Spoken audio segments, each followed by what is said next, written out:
Who among us doesn't love spotting a totally ridiculous mistake in a movie? Filmmaking is so damn hard that it's frankly impressive that there aren't more mistakes in most films. Yet every so often a mistake will emerge that, for one reason or another, transitions into canon. And with that in mind, I'm Josh from WhatCulture.com, and these are 10 movie mistakes that became canon. Number 10. Mrs. TV doesn't know her music. Willy Wonka and the Chocolate Factory. An oft-cited mistake in Willy Wonka and the Chocolate Factory occurs when Willy Wonka himself plays a tune on the keyboard to open the door to his chocolate room. A musical piece which Mrs. TV confidently identifies as a Rachmaninoff. But as it turns out, Wonka wasn't actually playing a Rachmaninoff composition at all, but rather Mozart's overture to the Marriage of Figaro. It's a gaffe that surely flew over the heads of most young viewers, myself included, though some adults familiar with classical music have often pointed out the supposed error. Yet on the film's DVD commentary, it was actually clarified that this wasn't really a mistake at all.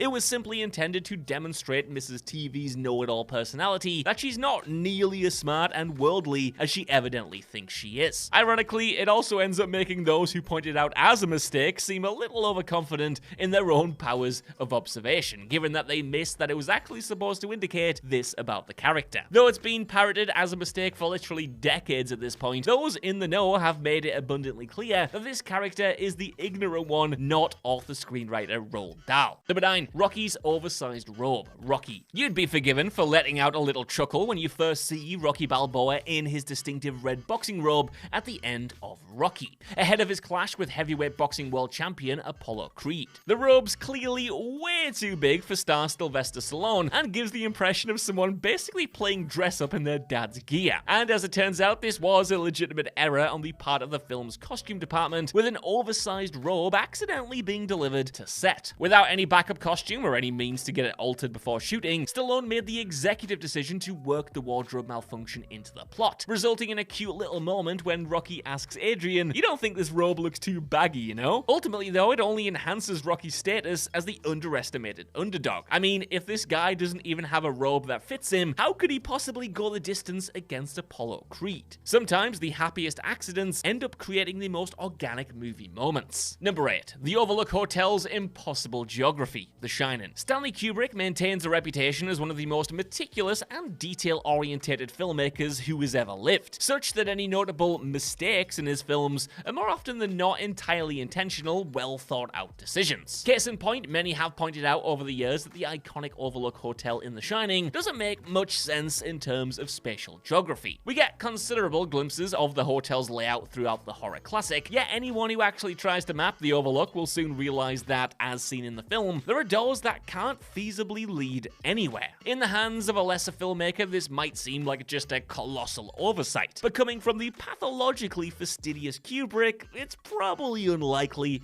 that it's a gaffe. Though Kubrick didn't ever confirm this himself during his lifetime, it is largely accepted among fans now that he chose to intentionally present the Overlook as incoherent and disorientating to further generate a mood of eeriness and uncertainty. Number 7. Simon Skinner breaks the fourth wall. Hot Fuzz. It's simply a matter of practicality that filmmakers can't catch every single mistake during shooting. And in the case of Hot Fuzz, director Edgar Wright didn't notice that the great Timothy Dalton briefly eyeballed the camera during one scene. When Dalton's smug villain Simon Skinner proposes a toast to the newly dead Martin and Eve, for a few fractions of a second, his eyes actually dart into the sightline of the camera lens, ensuring that he locks fleeting eyes with the audience. On the film's DVD commentary, Wright pointed this out and added that he originally considered using visual effects to correct Dalton's gaze, but ultimately decided that it would be funnier to turn it into a meta moment instead. And so, Wright had his sound team add the sound of a cash register clinking in the background to draw greater attention to it. And considering that Skinner is basically outing himself as a villain throughout the entire scene, it is pretty hilarious, if initially unintended, that he basically ends up winking at the audience for a tiny sliver of screen time. Number 6. All the editing mistakes. Shutter Island. Shutter Island is easily one of Martin Scorsese's most mainstream skewing movies, if not his absolute most. So it tracks that it's also this film that's been put under the most scrutiny for being filled with so-called mistakes. In fact, also many armchair continuity supervisors online have called the film out for its uncharacteristically rough editing, most often pointing out the sequence where US Marshals Teddy and Chuck interview a patient at Ashcliffe Hospital, Bridget Kearns. In one shot, Kearns is seen drinking a cup of water, except there's no glass in her hand if you look closely. Yet in the next shot, it is actually visible. Even if you very generously assume that Scorsese was going to CGI the glass into the shot later on for some reason, isn't it far more plausible that this was a case of a master filmmaker collaborating with his equally masterful editor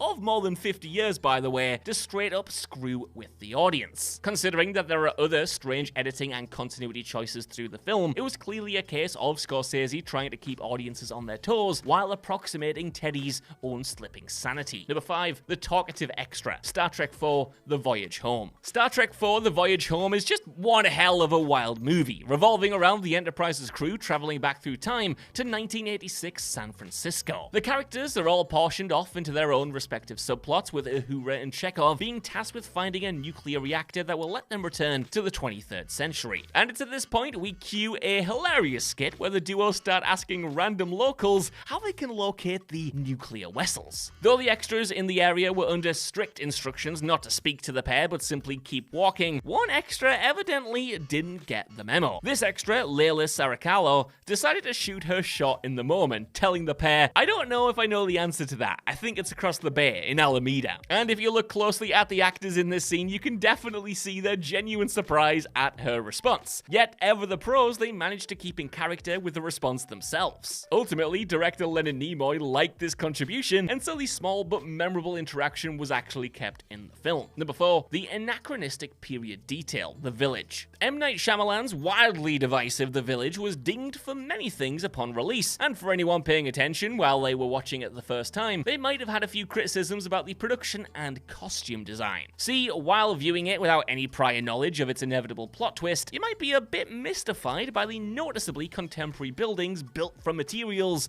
only used since the 1950s, despite the film itself allegedly being set in a 19th century village. Furthermore, many items of clothing worn throughout by the commune's characters shouldn't have existed until around 1970, and during the first hour of the movie, you'd be forgiven for just thinking that Shyamalan simply got lazy where the finer details were concerned. Yet, that was all proven hilariously, if bafflingly, wrong in the third act, when we learn that the village itself actually exists within the present day, providing a plausible reason for the period inaccurate buildings and clothes. Number 3, Joel can't shoot arrows, Addams Family Values. The Addams Family Values is a stone-cold masterpiece of a comedy sequel, and in recent years seems to finally be getting its due. Now, admittedly, not everything in the shoot went quite according to plan, though in this case it did end up only making one scene that much funnier. See, the film features a legendary subplot in which Wednesday and Pugsley are sent to a chirpy summer camp, where Wednesday meets a similarly unenthusiastic outcast called Joel Glicker. Among the many camp activities the trio are forced to participate in, they're made to shoot arrows, resulting in Joel growing frustrated as he struggles to load and fire his arrow instead of just throwing it on the ground. Now, this throwing it on the ground wasn't part of the initial script, however, as the actor was apparently not much of a practically minded kid either, and couldn't load the arrow for real, and amidst his struggle got legitimately annoyed and just threw it on the ground. This apparently generated uproarious laughter on the set, enough that director Barry Sonnenfeld decided to use it in the film. Number 2, Lando mispronounces Han's name, Star Wars: The Empire Strikes Back. For literally more than 40 years at this point, Star Wars fans have wondered why Lando Calrissian just can't seem to pronounce his uneasy pal Han Solo's name correctly, which, by the way, I've since learned I've also been doing my entire life. See, in The Empire Strikes Back, Lando pronounces Han as if to rhyme with can, no matter that Han himself pronounces it to rhyme with none, essentially. Oh, not in my accent. Now, many at the time simply pawned it off as actor Billy D. Williams, offering up his own eccentric interpretation of the name, and because Empire was directed by Irvin Kershner rather than George Lucas, there perhaps wasn't the same impetus to correct it. But nearly 4 decades on, fans finally had the pronunciation error fully canonized in Solo: A Star Wars Story. See, in this prequel, Han and Lando meet for the first time during a game of sabacc, where Lando mocks Han's incorrect pronunciation of the name. But moments later, Lando then gets Han's name wrong himself, which of course goes commented on. It's a cute little moment that demonstrates the origin of Lando's weird pronunciation and his ongoing refusal to say it right, which again, I can totally vibe with. Number 1, Hal's incorrect chess play.